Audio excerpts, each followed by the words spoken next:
चलिए, तो आज का इस वीडियो आप सभी छात्र के लिए खास होगा।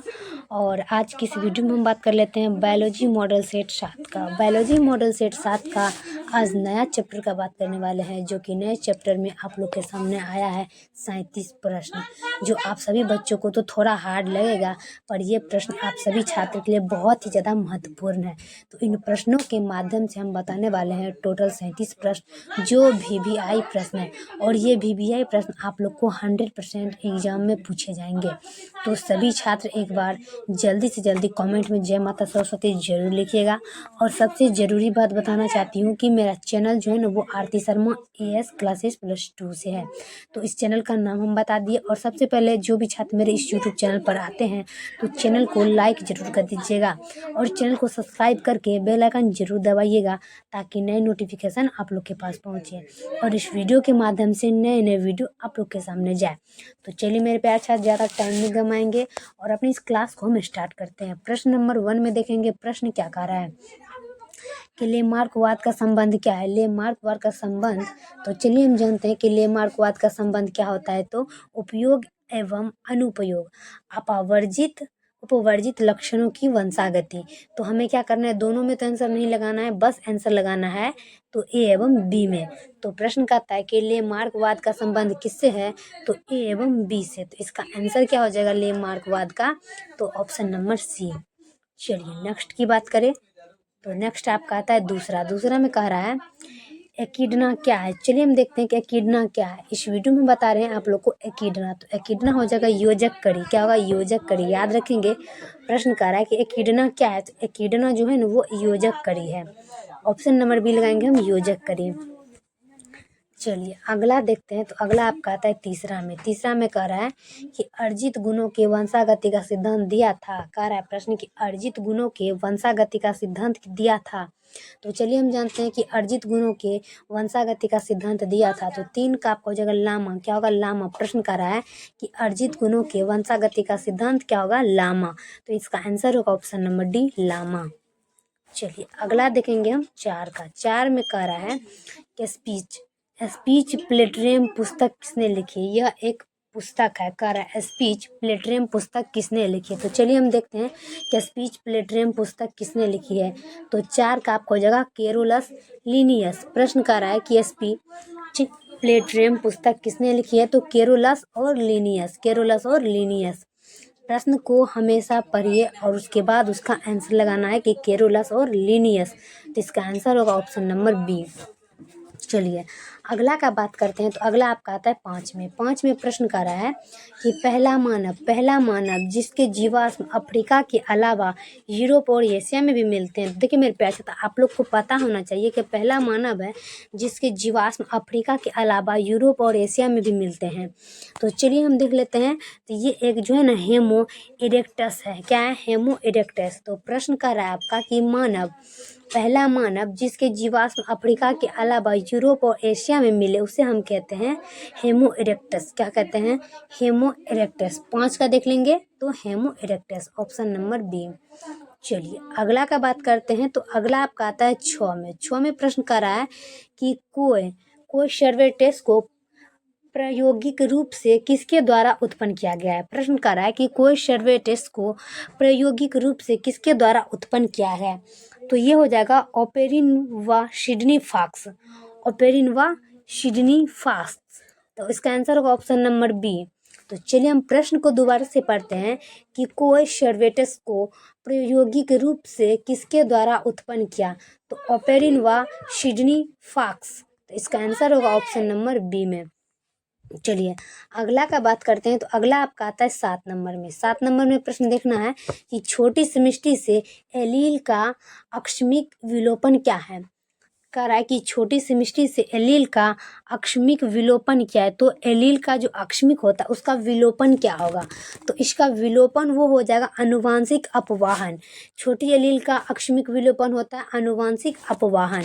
तो चलिए हम जान लेते हैं कि छोटी का जो समष्टि है वह एलील का आकस्मिक विलोपन है। तो आनुवांशिक अपवाहन। क्या, आनुवांशिक अपवाहन। तो इसका आंसर होगा ऑप्शन नंबर B में।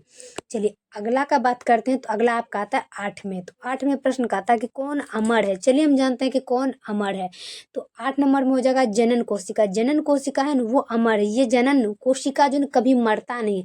अगर हाथ में हम चुट्टी काटते हैं तो हाथ का कोशिका मरता है फिर उत्पन्न हो जाता है। तो यहाँ पर कह रहा है कि कौन अमर है, तो ये जो है ना जनन कोशिका ये अमर है। ये अगर पूछेगा प्रश्न कि आप लोग को क्या अमर है तो आप लोग को वहाँ डायरेक्ट लिखना है कि जनन कोशिका अमर है। तो इसका आंसर होगा ऑप्शन नंबर ए। चलिए अगला देख लेते हैं। तो अगला आपका आता है 9 में। 9 में प्रश्न कर रहा है कि डायनासोर किस दौरान उपस्थित थे। चलिए हम जानते हैं कि डायनासोर किस दौरान उपस्थित थे। तो 9 का आपका हो जाएगा मीसोजोइक, मतलब मीसोजोइक के दौरान डायनासोर उपस्थित हुए थे। प्रश्न कर रहा है कि डायनासोर किसके दौरान उपस्थित हुए थे, तो मीसोजोइक के दौरान जो है वो उपस्थित हुए थे। इसका आंसर होगा ऑप्शन नंबर डी। चलिए अगला देखेंगे हम 10 का। 10 में कह रहा है कि जीवन की अतिरिक्त स्थलीय उत्पत्ति किसके द्वारा बताई गई है। प्रश्न कर रहा है कि जीवन की अतिरिक्त स्थलीय उत्पत्ति किसके द्वारा बताई गई। तो जीवन का जो अतिरिक्त है वो स्थलीय है पर उत्पत्ति किसके द्वारा बताई गई है। तो ये हो जाएगा पेंसपर्मिया। क्या पेंसपर्मिया, ऑप्शन नंबर सी लगाएंगे। चलिए प्रश्न हम दोबारा से देख लेते हैं कि जीवन की अतिरिक्त स्थलीय उत्पत्ति किसके द्वारा बताई गई है। तो पेंसपर्मिया ऑप्शन नंबर सी लगाएंगे, पेंसपर्मिया। चलिए अगला देखेंगे। अगला आपका आता है 11 में। 11 में कह रहा है कि स्टेनले मिलर प्रयोग बताता है। स्टेनले मिलर प्रयोग बताता है। सभी छात्र को देखना है कि स्टेनले मिलर प्रयोग बताता है। 11 का देखना है और 11 का आपका आंसर आ जाएगा रसायनवाद। क्या स्टेनले मिलर प्रयोग किसको बताया, तो रसायनवाद को बताता है। रसायनवाद प्रश्न कर रहा है कि स्टेनले मिलर प्रयोग किसको बताया था, तो रसायनवाद को। तो इसका आंसर होगा ऑप्शन नंबर ए। चलिए अगला देखेंगे हम 12 का कि एकिडना क्या है। चलिए हम देख लेते हैं एकिडना। तो एकिडना क्या है, योजक कड़ी है। अभी हम पीछे बताए थे एकिडना क्या है, तो एकिडना एक योजक कड़ी है। तो इसका आंसर होगा ऑप्शन नंबर ए। चलिए अगला देख लेंगे। अगला आपका आता है 13 में। 13 में कह रहा है कि एक जाति का उद्योकाशीय इतिहास जाना जाता है, कि एक जाति का उद्योकाशीय इतिहास जाना जाता है। तो चलिए हम जानते हैं कि एक जाति का उद्योकाशीय इतिहास जाना जाता है। तो 13 का आपको जगह जाति वृत्ति क्या कर रहा है कि प्रश्न कहता है आपका कि एक जाति है और उसका जो है ना उद्योकाशीय इतिहास जाना जाता है किसके कारण, तो जाति वृत्ति के समान। जाति वृत्ति के कारण उसका उद्देश्य इतिहास जाना जाता है। तो इसका आंसर होगा ऑप्शन नंबर बी। चलिए अगला देखेंगे। तो अगला आपका आ जाता है 14 नंबर में। 14 नंबर का प्रश्न कर रहा है कि कौन जैव विकास का सबसे स्पष्ट प्रमाण देता है। तो जैव विकास का कौन सबसे स्पष्ट प्रमाण देता है। तो चलिए हम देख लेते हैं कि जीवाश्म जो है ना वो जैव विकास का सबसे स्पष्ट प्रमाण देता है। याद रखें सभी छात्र कि जीवाश्म जो है ना वो जैव का सबसे प्रमाण अच्छा स्पष्ट देता है। तो इसका आंसर होगा ऑप्शन नंबर ए। चलिए अगला देखेंगे हम 15 में। 15 में कह रहा है आपका कि हर्डी बिनबर्ग संतुलन में अतिष्मात्मक परिवर्तन है। प्रश्न कर रहा है कि हर्डी बिनबर्ग संतुलन में अतिष्मात्मक परिवर्तन है। 15 का देखना है और 15 का आपका आंसर करेगा आनुवांशिक अपवाहन। प्रश्न कर रहा है कि हर्डी बिनबर्ग संतुलन में आदिष्मात्मक परिवर्तन है। याद रखिए सभी छात्र, प्रश्न को हमेशा समझना है कि हार्डी बिनबर्ग का जो संतुलन है वो आदिशात्मक परिवर्तन है। तो 15 का हो जाएगा आनुवांशिक अपवाहन। क्या आनुवांशिक अपवाहन, तो इसका आंसर होगा ऑप्शन नंबर सी। चलिए अगला का बात करते हैं। तो अगला आपका आता है 16 में। 16 में कह रहा है कि निम्नलिखित में कौन सा विकासवाद से युक्त है। याद रखें कि निम्नलिखित में कौन सा विकासवाद से युक्त है। सभी छात्र को देखना है कि निम्नलिखित में से कौन सा विकासवाद से युक्त है। ये हो जाएगा विभिन्नता जो है ना विकासवाद से युक्त है। तो सभी छात्र को याद रखना है विभिन्नता विकासवाद से युक्त है। तो इसका आंसर होगा ऑप्शन नंबर बी। चलिए अगला देखेंगे हम 17 में। 17 में कह रहा है कि डेडो क्या है। याद रखेंगे तो डेडो हो जाएगा विलुप्त प्राणी। डेडो क्या है, विलुप्त प्राणी। याद रखें सभी छात्र, अगर एग्जाम में पूछे डेडो क्या है तो डेडो डायरेक्ट आंसर लगाना विलुप्त प्राणी। तो विलुप्त प्राणी ऑप्शन क्या हो जाएगा ए। चलिए अगला देखेंगे हम 18 का। 18 में कह रहा है कि मिलर यूरे क्या कह रहा है कि मिलर यूरे द्वारा लिए गए गैसीय मिश्रण का अनुपात क्या होता है, कि मिलर यूरे द्वारा लिए गए गैसीय मिश्रण का अनुपात क्या होता है। तो 18 का आंसर जो है ना 2:1, 1:2 हो जाएगा। प्रश्न कहता है आपका कि मिलर का जो यूरे है वो किसके द्वारा गैसीय मिश्रण अनुपात होता है, तो 2:1, 1:2। तो 18 का आंसर जो है वो हो जाएगा आपका ए नंबर में, ऑप्शन नंबर ए। चलिए अगला देखेंगे 19 में कि चार्ल्स डार्विन द्वारा प्रयुक्त जहाज का नाम क्या था। चलिए हम देख लेते हैं कि चार्ल्स डार्विन द्वारा प्रयुक्त जहाज का नाम क्या था। 19 का देखना है और 19 का आपको हो जाएगा HMS बीगल। क्या होगा, HMS बीगल। इसको ना याद रखना है। प्रश्न कहता है कि चार्ल्स डार्विन द्वारा प्रयुक्त जहाज का नाम क्या था, तो HMS बीगल। तो इसका आंसर जो है ना वो हो जाएगा आपका option number B, HMS Beagle, option number B. चलिए अगला देखेंगे 20 में। 20 में कह रहा है आपका कि कौन सा मत व्यक्तिगत जाति वृत्ति की पुनरावृत्त करता है। कह रहा कि कौन सा मत व्यक्तिगत जाति वृत्ति की पुनरावृत्त करता है। 20 का देखना है और आपका 20 का आंसर हो जाएगा पुनरावृत्त सिद्धांत। क्या होगा, पुनरावृत्त सिद्धांत। प्रश्न कहता है कि कौन सा मत व्यक्तिगत जातीय वृत्ति की पुनरावृत्त करता है, तो पुनरावृत्ति सिद्धांत। इसका आंसर होगा 20 का ऑप्शन नंबर सी में। क्या होगा, पुनरावृत्ति सिद्धांत, ऑप्शन नंबर सी लगाना है। चलिए अगला देखेंगे तो अगला आपका आता है 21 में। 21 में कह रहा है कि जैव विकास के सिद्धांत का मुख्य संबंध क्या है। जैव का जो विकास है उसका मुख्य संबंध क्या है, दोनों से रिलेटेड क्या है। तो 21 में हम देखेंगे कि दोनों से रिलेटेड धीरे धीरे होने वाली परिवर्तनों का रिलेटेड जो है वो जैव विकास और सिद्धांत होता है। तो प्रश्न आपका कहता है कि जैव विकास का जो सिद्धांत होता है उसका मुख्य संबंध होता है धीरे धीरे होने वाली परिवर्तनों से। मुख्य संबंध क्या होता है, धीरे धीरे होने वाले परिवर्तनों से, ऑप्शन नंबर बी।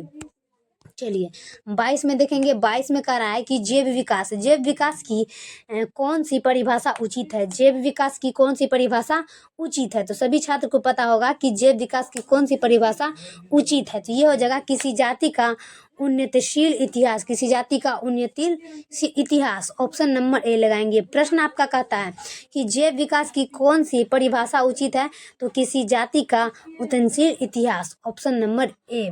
22 का क्या जगह, ऑप्शन नंबर ए।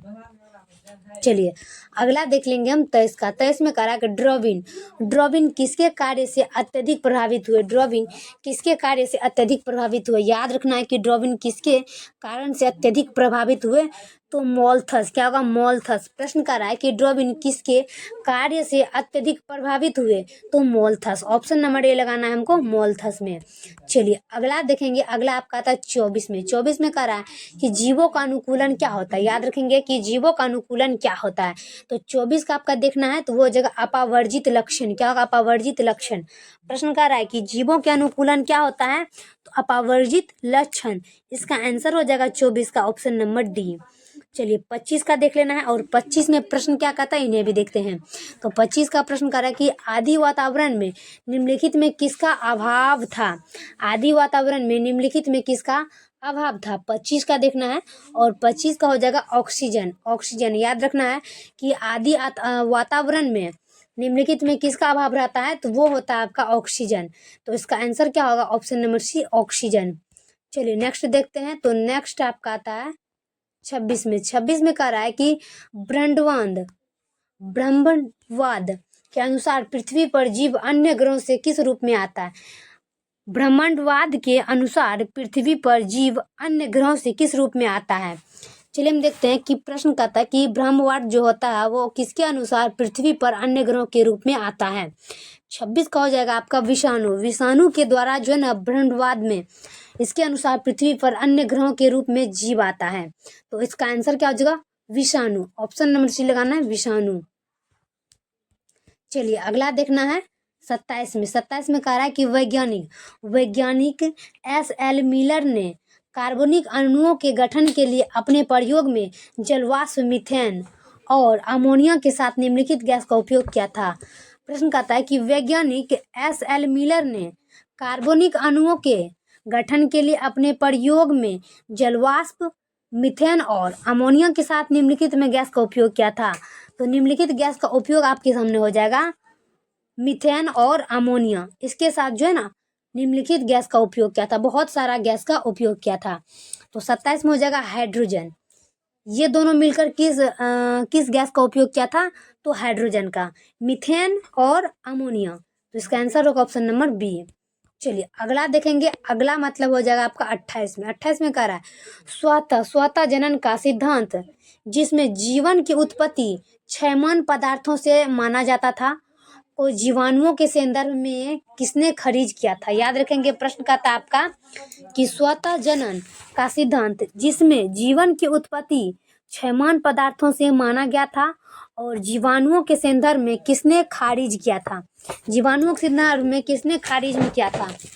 28 का देखेंगे, और 28 का आपका आता है लुई पास्चर। क्या होगा, लुई पास्चर। तो 28 को होगा Louis Pasteur. Option number C लगाएंगे हम, लुई पास्चर। अगला देखेंगे आपका आता है 29 में। 29 में कह रहा है कि चार्ल्स डार्विन ने जिस जहाज पर अपनी समुद्री यात्रा की थी, उसका नाम क्या है।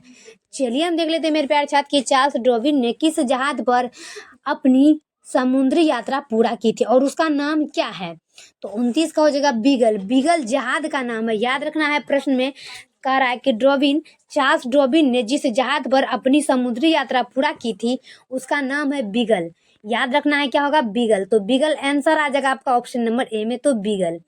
चलिए 30 में देखते हैं। 30 में कह रहा है आपका कि प्रथम उभयचर प्राणी के रूप में विकसित मछलियों जो आज के मेढक और सेलामांडर के पूर्वज थे। याद रखना है कि प्रथम उभयचर प्राणी के रूप में विकसित मछलियां जो आज से मेढक और सेलामांडर के पूर्वज बने, आज के मेढक और सेलामांडर के पूर्वज बने। तो 30 का आपका कह रहा है कि शीलाकेंथ। क्या होगा, शीलाकेंथ। प्रश्न कह रहा है आपका कि प्रथम उभयचर प्राणी के रूप में विकसित मछलियों जो आज के मेढक और सेलामांडर के पूर्वज बने, वो आपका बना शीलाकेंथ। क्या होगा, शीलाकेंथ। ऑप्शन नंबर ए लगाएंगे, शीलाकेंथ। चलिए अगला आपका देखता है, तो अगला आपका आता है 31 में। 31 में प्रश्न कहता है कि अनुकूलन के आधार पर भिन्न जीवों के बीच समानता कहलाती है। प्रश्न कर रहा है कि अनुकूलन के आधार पर भिन्न जीवों के बीच समानता कहलाती है। चलिए हम देख लेते हैं कि अनुकूलन के आधार पर भिन्न जीवों के बीच समानता कहलाती है। तो चलिए हम देखेंगे, और 31 का आपका आंसर हो जाएगा अपसारी विकास। क्या हो जाएगा, अपसारी विकास। सभी छात्र को याद रखना है, क्या होगा, अपसारी विकास। ऑप्शन नंबर बी लगाएंगे, अपसारी विकास। चलिए 32 में देखते हैं। तो 32 में कहता है ऑस्ट्रेलियाई शिशुधानी, तस्मानियाई भेड़िया तथा एक अपराधानी स्थानीय भेड़िया दर्शाते हैं। कह रहा है कि ऑस्ट्रेलियाई शिशुधानी और तस्मानियाई भेड़िया तथा एक अपरास्थानी भेड़िया दर्शाते हैं। एक अपरास्थानी भेड़िया दर्शाते हैं।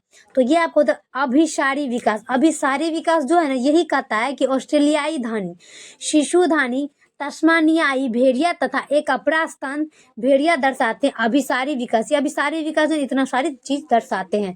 तो इसका आंसर होगा ऑप्शन नंबर सी। चलिए 33 में देखेंगे। 33 में आपका कहता है कि जीव संख्या के समस्त जीनों का योग क्या कहलाता है, कि जीव संख्या के समस्त जीनों का योग क्या कहलाता है। 33 का देखेंगे सभी छात्र कि जीव संख्या के समस्त जीनों का योग क्या कहलाता है। 33 का देखना है जीन कोष। क्या हो जाएगा, 33 का जीन कोष। इसका आंसर होगा ऑप्शन नंबर ए, जीन कोष। चलिए अगला देखेंगे। अगला आपका आता है 34 में। 34 में कह रहा है कि मानव का उद्गम स्थल माना जाता है। 34 का देखना है कि मानव का उद्गम स्थल माना जाता है। 34 का होगा अफ्रीका। याद रखना है, मानव का उद्गम स्थल कहाँ माना जाता है, अफ्रीका में। तो इसका आंसर होगा ऑप्शन नंबर बी में। चलिए 35 में देखेंगे कि अभिसारी विकास प्रदर्शित होता है। याद रखना है कि अभिसारी विकास प्रदर्शित होता है समवृत्ति अंगों द्वारा। प्रश्न कहता है कि अभिसारी विकास किसके द्वारा प्रदर्शित होता है, तो समवृत्ति अंगों द्वारा। तो इसका आंसर होगा ऑप्शन नंबर बी। चलिए 36 में कि क्रमिक विकास में योगदान क्या है। तो क्रमिक विकास में पर परागन। क्रमिक विकास में क्या योगदान है, तो पर परागन। प्रश्न कहता है कि क्रमिक विकास में क्या योगदान है, पर परागन। इसका आंसर होगा ऑप्शन नंबर बी। चलिए अगला देखेंगे। अगला आपका आता है 37 में। 37 में कह रहा है कि रेड डाटा बुक में सम्मिलित है। 37 का देखना है कि रेड डाटा बुक में इनमें से सभी, यानी कि दुर्बल पौधों की सूची, विलुप्त हो रहे पौधों की सूची, आपातित ग्रस्त प्राणियों की सूची। तो इसका आंसर हो जाएगा रेड डाटा बुक में सम्मिलित इनमें से सभी। इसका आंसर होगा ऑप्शन नंबर डी। तो मेरे प्यारे छात्र, ये वीडियो आप लोग को कैसा लगता है आप लोग हमें कमेंट में जरूर बताएं। मेरे प्यारे छात्र, बहुत ही ज़्यादा मेहनत करना पड़ता है आप सभी छात्र के लिए, ताकि आप लोग बिहार बोर्ड का नाम रोशन करें। तो सभी छात्र से एक बार हाथ जोड़ करना निवेदन है कि इस वीडियो को शेयर जरूर करिएगा। इसका वॉच टाइम 100 पार्ट जरूर कराएं मेरे प्यारे छात्र। और तब तक के लिए हम नेक्स्ट वीडियो में मिलते हैं। जय हिंद, जय भारत।